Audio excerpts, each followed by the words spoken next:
महाराष्ट्राच्या राजकारणात कधीच न घडलेली गोष्ट, महाराष्ट्राच्या राजकारणात जे कधीच आम्ही बघितलं नाही ते आज आम्हाला बघायला मिळालेलं आहे।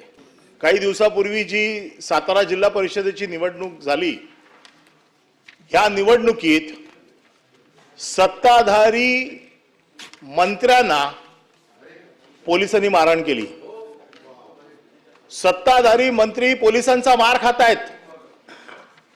जर मंत्री मार खातो या महाराष्ट्रामध्ये, आम्ही मंत्री म्हणून बघत नाही, आम्ही सरकार म्हणून बघतोय। आणि सरकारचं कर्तव्य काय असतं? सर्वसाधारण नागरिकाला संरक्षण देणं। जर या राज्यामध्ये मंत्री मार खातायत, कार्यकर्ते जर सत्तेतले मार खातायत, तर सर्वसाधारण नागरिकाला काय संरक्षण तुम्ही सरकार म्हणून देणार आहात?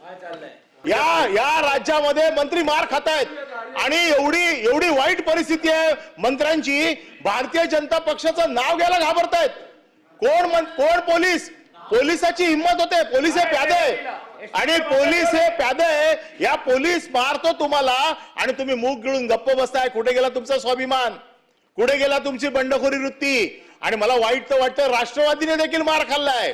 म्हणजे फक्त शिवसेनेनेच मार खाल्ला नाही, राष्ट्रवादीने मार खाल्लाय।